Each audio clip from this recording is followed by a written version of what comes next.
بسم اللہ الرحمن الرحیم۔ گمنام ہیرو کے معزز ناظرین السلام علیکم۔ دوستو لائک ضرور کر دیا کریں، شکریہ۔ آئیے چلتے ہیں کہانی کی طرف۔ نیو یارک کے ذمہ دار افسران کو قانون کی دہائی دیتے تو کوئی فائدہ نہ ہوتا۔ طیارے کے پائلٹ کو زیادہ سے زیادہ دھمکیاں دی جاتی۔ یہ کوئی جنگی طیارہ نہیں تھا جسے ہر طرف سے گھیر کر کسی خاص جگہ پر اترنے پر مجبور کیا جاتا۔ یہ مسافر بردار طیارہ تھا، اسے دھمکی نہیں دی جا سکتی تھی اور دھمکیوں پر عمل کرتے ہوئے اس طیارے کو مار کر گرایا نہیں جا سکتا تھا۔ اور جو لوگ پارس کو اغوا کر رہے تھے، انہیں طیارے کی تباہی سے کون سا صدمہ پہنچنے والا تھا؟ پارس اگر انہیں زندہ سلامت مل جاتا تو اچھی بات تھی، نہ ملتا تو ان کا کچھ نہ بگڑتا، ہماری دنیا اجڑ جاتی۔ تقریباً 40 منٹ میں میک اپ مکمل ہو گیا۔ اب سیلی کے سامنے دوسری سیلی کھڑی ہوئی تھی۔ سونیا آئینے میں خود کو اور سیلی کو دیکھ دیکھ کر میک اپ کی خامیاں درست کر رہی تھی، ہر طرح سے مطمئن ہونے میں اور 10 منٹ گزر گئے۔ پھر اس نے اپنا پاسپورٹ نکالا، اس کی تصویر کو سامنے رکھا، پھر اس کے مطابق سیلی کے چہرے پر میک اپ کرنے لگی۔ اس کے میک اپ میں زیادہ وقت صرف کرنے کی ضرورت نہیں پڑی۔ سونیا جس لڑکی کے میک اپ میں سفر کر رہی تھی، اس کا نام میری تھا۔ اس نے آدھے گھنٹے میں سیلی کو میری بنا دیا۔ کوئی بہت غور سے دیکھتا تب اسے شبہ ہوتا، ورنہ میک اپ بڑی حد تک کامیاب رہا تھا۔ ان کاموں سے فارغ ہونے کے بعد اس نے میک اپ باکس کو بند کیا، پھر پوچھا، رسونتی تم چند لمحوں کے لیے اس کے دماغ کو چھوڑو اور شیبا سے کہو میرے پاس آئے۔ رسونتی نے اس کے دماغ کو آزاد چھوڑا تو سیلی ایک دم چونک گئی۔ پہلے اس نے سر جھکا کر سوچا باتھ روم میں کیسے آ گئی، پھر سر اٹھا کر سونیا کو دیکھا تو ایک دم سے پریشان ہو گئی۔ اس کی ہم شکل سامنے کھڑی ہوئی تھی، اسے پتا نہیں تھا کہ اس کی شکل اب مٹ چکی ہے، وہ کچھ اور نظر آنے لگی ہے۔ وہ حیرت سے چیخنا چاہتی تھی۔ اول تو سونیا اسے چیخنے کا موقع نہ دیتی، دوم یہ کہ رسونتی اس وقت تک دماغ پر قابض ہو گئی تھی۔ شیبا آ کر پوچھ رہی تھی، سونیا کیا بات ہے؟ اس نے کہا، رسونتی سیلی کے دماغ میں قبضہ جمائے رہے گی، تم سیلی کے دماغ کے تہہ خانے میں اترو، اس کے متعلق ہر ڈکی چھپی بات معلوم کرو، خصوصاً وہ باتیں جو پائلٹ جیکب سے تعلق رکھتی ہیں۔ مجھے تفصیلی معلومات فراہم کرتی رہو، میں ایئر ہوسٹس کی ڈیوٹی انجام دینے جا رہی ہوں۔ وہ باہر نکل گئی۔ سیلی نے میک اپ باکس کو اٹھایا، پھر وہاں سے باہر آ کر پارس کے پاس والی سیٹ پر بیٹھ گئی۔ میں نے پارس کو پہلے ہی سمجھا دیا تھا کہ جو تمہارے پاس آ کر بیٹھے گی وہ تمہاری مما نہیں، کوئی دوسری عورت ہوگی، لہٰذا اس سے زیادہ باتیں نہ کرنا۔ میری ڈیوٹی ختم ہو گئی تھی، میں نے اب تک دوسری ایئر ہوسٹس اور اسٹیورڈ وغیرہ کو سیلی کی عدم موجودگی کا احساس نہیں ہونے دیا تھا۔ اب تو سیلی کی جگہ سونیا ڈیوٹی پر آ گئی تھی۔ میں اس سے پوچھنا چاہتا تھا کہ اس نے سیلی کے میک اپ میں رہنا کیوں ضروری سمجھا، لیکن میں اسے ڈسٹرب کرنا نہیں چاہتا تھا۔ ایک تو وہ ڈیوٹی پر تھی، مسافروں سے مسکرا کر باتیں کر رہی تھی، ان کی ہر خواہش کا احترام کر رہی تھی۔ پھر شیبا رہ کر اس کے پاس آتی تھی اور سیلی کے متعلق تفصیلات بتاتی رہتی تھی۔ میں نے خود ہی اندازہ لگایا اگر میں سونیا کی جگہ طیارے پر ہوتا تو کیا کرتا، میں بھی کسی اسٹیورڈ کے روپ میں آ کر جہاز کے عملے میں شریک ہو جاتا، کیونکہ اسٹیورڈ وغیرہ پائلٹ سے قریب تر ہوتے ہیں۔ سیلی تو بہت زیادہ قریب تھی، اس کی محبوبہ تھی۔ یہ طیارہ جہاں بھی جا کر رکنے والا تھا وہاں وہ محبوبہ کی حیثیت سے پائلٹ کے قریب پہنچ سکتی تھی۔ میری داستان میں جب بھی سونیا کا ذکر آتا ہے میں بے اختیار اس کی تعریفیں کرنے لگتا ہوں۔ ہو سکتا ہے یہ باتیں بعض لوگوں کو ناگوار گزرتی ہوں، لیکن میں ایسا بے اختیار کرتا ہوں۔ اس وقت بھی اس کی دوربینی اور تدبر کا قائل ہو رہا تھا۔ اس نے یقیناً یہ سوچا تھا کہ جن لوگوں نے پائلٹ پر تنویمی عمل کیا ہے وہ اسے اس وقت تک اپنا اعلی کار بناتے رہیں گے اور اپنا کام لیتے رہیں گے جب تک اس پر تنویمی عمل کا اثر رہے گا۔ پائلٹ جیکب ان کا اعلی کار صحیح، لیکن اسے جہاں بھی لے جایا جائے گا وہ سیلی کی تمنا کرے گا اور یہ ضرور کہے گا کہ اپنی محبوبہ کو ساتھ رکھنا چاہتا ہے، بلکہ سونیا اسے مجبور کرے گی کہ وہ اس کا ساتھ چھوڑنا نہیں چاہتی۔ اب تو یہ آگے چل کر ہی معلوم ہونے والا تھا کہ ہمارے سامنے کیا پیش آئے گا۔ طیارے میں جو عملہ تھا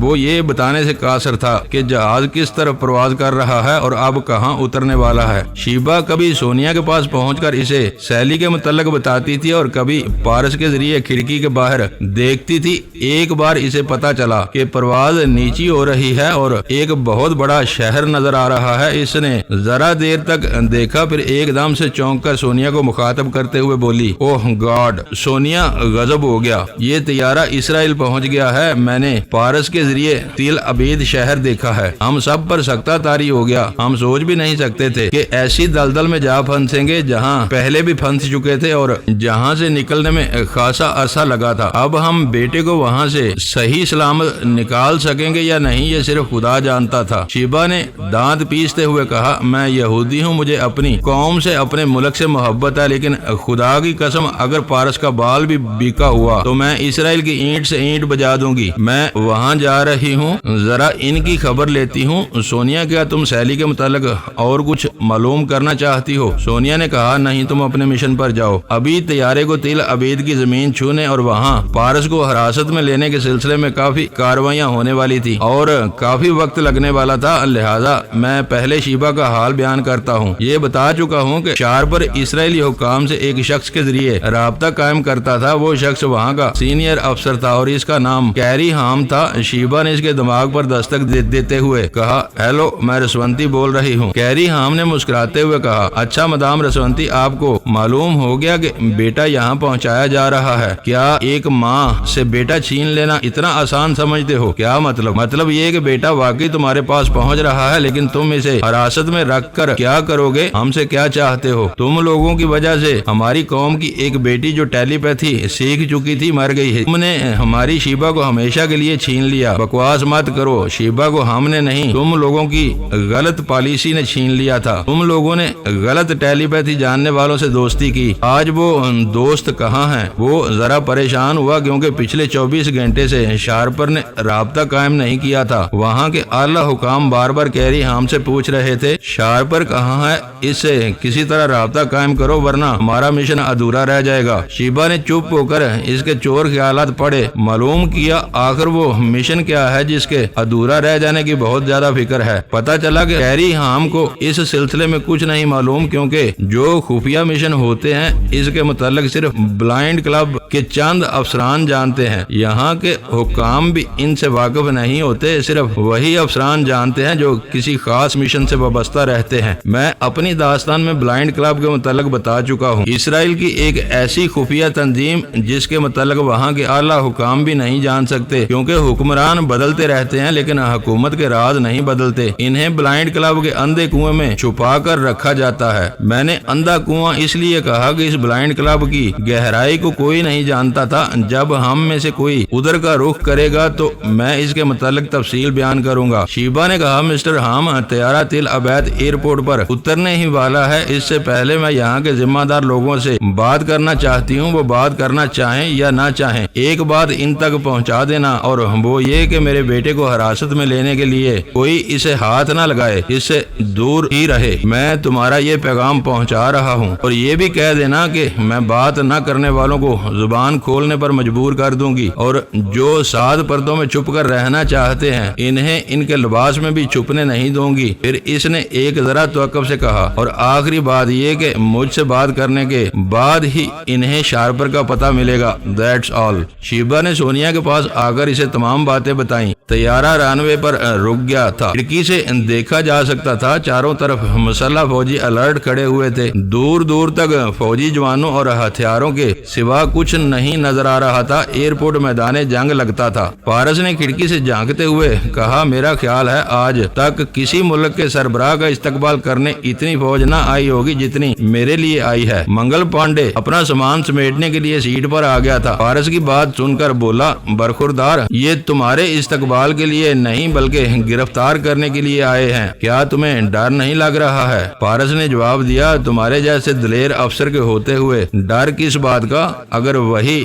سوئمنگ والا قصہ دہراؤں تو تم بہت بڑا کارنامہ سر انجام دے سکتے ہو۔ کیا مطلب؟ وہ گور کر دیکھتے ہوئے بولا، تم کیا کرنا چاہتے ہو؟ جب طیارے سے سیڑھی لگا دی جائے تو تم سیڑھی کے اوپر جا کر کھڑے ہو جانا، میں پیچھے سے لات ماروں گا، تم فوجیوں کے درمیان جا کر گرو گے، پھر ان سے بے اختیار اس طرح ملنے پر مجبور ہو جاؤ گے جس طرح اس سوئمنگ پول میں قاتل سے لڑتے رہے تھے۔ وہ جلدی سے پیچھے ہٹ کر بولا، اے خبردار، اب کی بار تم لات مارو گے تو مجھ سے برا کوئی نہیں ہوگا، میں طیارے کی سیڑھی سے نہیں اتروں گا۔ کیا چھلانگ لگانے کا ارادہ ہے؟ پہلے تم اترو گے، میں آخر میں اتروں گا، لیکن یہاں اتر کر کیا کروں گا؟ امریکہ جانا چاہتا تھا، تقدیر نے کہاں لا کر پھینک دیا۔ اسی وقت اسپیکر سے آواز ابھرنے لگی، خواتین و حضرات، ہم اسرائیل کے پر رونق شہر تل ابیب میں آپ کو خوش آمدید کہتے ہیں۔ ہمیں افسوس ہے کہ آپ کی منزل بدل گئی ہے، آپ پریشان ہو رہے ہیں، لیکن ہم مہمان نوازی کے ذریعے آپ کا دل جیتنے کی کوشش کریں گے۔ ہم آپ کو یقین دلاتے ہیں کہ آپ میں سے کسی کو جانی یا مالی نقصان نہیں پہنچے گا۔ اس شہر میں آپ کو مزید رقم کی ضرورت ہوگی، ہم یہ رقم ہرجانے کے طور پر آپ کو پیش کریں گے۔ آپ تمام مسافر اس شہر میں اس وقت تک قیام کریں گے جب تک انٹرنیشنل ایئر لائنز کارپوریشن سے ہمارا کوئی سمجھوتا نہیں ہوتا۔ آپ ہرگز یہ نہ سوچیں کہ ہم نے اس طیارے کو ہائی جیک کیا ہے اور آپ لوگوں کو یرغمالی کے طور پر رکھ رہے ہیں۔ بہرحال یہ ہمارے معاملات ہیں، جلد ہی ان سے نمٹنے کے بعد آپ لوگوں کو آپ کی منزل تک پہنچا دیا جائے گا۔ اسپیکر سے بولنے والا مسافروں کی تسلی اور اطمینان کے لیے بول رہا تھا، لیکن پارس کا ذکر نہیں ہو رہا تھا۔ میں نے اس کے دماغ میں پہنچ کر دیکھا، وہ دوسرے دروازے سے پائلٹ روم میں پہنچ گیا تھا، وہاں سے مائک سامنے رکھ کر بول رہا تھا۔ پائلٹ سیٹ کی پشت سے سر ٹیک کے آنکھیں بند کیے پڑا ہوا تھا۔ میں نے ایک بار اس کے دماغ میں پہنچنے کی کوشش کی تو اس نے پھر سانس روک لی، فوراً سیدھی طرح بیٹھ گیا۔ دوسری طرف پائلٹ روم کے بند دروازے کو سونیا ہاتھوں سے پیٹ پیٹ کر جیکب کو مخاطب کر رہی تھی، کہہ رہی تھی، جیکب تم خیریت سے تو ہو؟ میں تمہارے لیے پریشان ہوں، میرے پاس چلے آؤ، مجھے اپنے پاس بلاؤ، تم جانتے ہو میں تمہارے بغیر نہیں رہ سکتی۔ وہ سیلی کی آواز سن رہا تھا اور بار بار پریشان ہو کر دروازے کی طرف دیکھ رہا تھا۔ مائک کے سامنے بولنے والے نے کہا، ابھی دروازہ نہ کھولنا۔ وہ بولا، سیلی میری منگیتر ہے، ہماری شادی ہونے والی ہے، میں اس اجنبی ملک میں اسے تنہا نہیں چھوڑوں گا۔ مائک والے نے کہا، میں تمہیں یقین دلاتا ہوں سیلی کو تمہارے پاس بھیج دیا جائے گا، مگر ابھی نہیں۔ میں اس کے دماغ کو پڑھ رہا تھا، پتہ چلا وہ حکومت ایک اہم شعبے سے تعلق رکھنے والا افسر ہے۔ ایک بار میں یا شیبہ کے دماغ میں پہنچ گئے تھے، دوسرے تمام افسران نے فیصلہ کیا اس مائک والے افسر کا دماغ ہمارے لیے کھل چکا ہے، لہذا اسے مائک پر بولنا چاہیے۔ اسے یہ ڈیوٹی سونپنے سے پہلے ریٹائر کر دیا گیا تھا۔ اس حکومت کے کسی شعبے سے کوئی تعلق نہیں تھا، حتیٰ کہ یہ کام سونپتے اسے یہ بھی نہیں بتایا گیا تھا کہ اس طیارے میں پارس آ رہا ہے۔ کیا وجہ تھی کہ اس نے اناؤنسمنٹ کے دوران پارس کا ذکر نہیں کیا تھا؟ طیارے کو محاصرے میں رکھنے والے فوجی افسران اس کی ضرورت بھی نہیں سمجھتے تھے، لیکن چند منٹ کے بعد ہی ضرورت پیش آ گئی۔ کیری ہام رسونتی کا پیغام اعلیٰ حکام تک اور فوجی افسران تک پہنچا دیا تھا۔ ایک فوجی جوان نے پائلٹ کیبن میں آ کر مائک والے افسر کے ہاتھ میں ایک پرچی تھمائی، جسے دیکھ کر وہ مائک کے ذریعے بولنے لگا، ہیلو، ہم مدام رسونتی اور فرحاد علی تیمور سے مخاطب ہیں۔ ہم انہیں یقین دلاتے ہیں اگر آپ کا بیٹا ہمارے حکم کی تعمیل کرتا رہا تو ہم اسے ہاتھ بھی نہیں لگائیں گے۔ میں اس کے ذریعے کچھ بولنا چاہتا تھا، اس سے پہلے شیبہ اس کے دماغ پر قبضہ جما کر بولی، میں رسونتی اس مائک کے ذریعے بول رہی ہوں اور فوجی افسران تک اپنی آواز پہنچا رہی ہوں۔ میرے بیٹے کو کسی بند کمرے میں ہرگز نہ رکھا جائے، فرحاد علی تیمور شایان شان، اس سے عمدہ سلوک کیا جائے۔ اگر میرے بیٹے کے پاؤں میں ایک کانٹا بھی چبھا تو اسرائیل کی سرزمین پر چلنے والے کے پاؤں میں چھالے پڑتے رہیں گے۔ تھوڑی دیر بعد ایک اور فوجی جوان ہاتھ میں پرچی لے کر آیا۔ مائک والے افسر نے اسے ہاتھ میں لے کر پڑھا، لکھا ہوا تھا، مدام رسونتی اور مسٹر فرحاد علی تیمور، ہم وعدہ کرتے ہیں آپ کی مرضی کے مطابق پارس بیٹے کو نہایت شاہانہ انداز میں رکھا جائے گا۔ ہم محبت اور دوستی کے ذریعے معاملات نپٹانا چاہتے ہیں، آپ لوگوں سے یہ توقع کرتے ہیں کہ جوش میں آ کر کسی کو جانی یا مالی نقصان نہ پہنچائیں۔ شکریہ۔ ہم نے رسونتی کو ایک جگہ بٹھا دیا، وہ بیچاری سیلی کے دماغ میں قبضہ جمائے ہوئے تھی، مائک سے جو باتیں ہوتی تھی انہیں سن رہی تھی، باقی باتیں میں اس کے پاس آ کر بتا دیتا تھا۔ وہ ایک سرد آ بھر کر بولی، میرا بیٹا پھر مجھ سے دور ہو گیا۔ رسونتی، خدا کا شکر ادا کرو، اسے کوئی نقصان نہیں پہنچے گا، انشاءاللہ ہم اسے جلد یہاں سے نکال لے جائیں گے۔ ایسا ہمیشہ ہوتا ہے، ہم اسے بچا کر لانا چاہتے ہیں، دشمن پھر راستے کی دیوار بن جاتے ہیں۔ خدا جو کرتا ہے بہتری کے لیے کرتا ہے۔ یہ تو سوچو ہمارے بیٹے کو اتنی سی عمر میں کیسے کیسے تجربات سے گزرنا پڑ رہا ہے، یہ جوان ہوتے ہوتے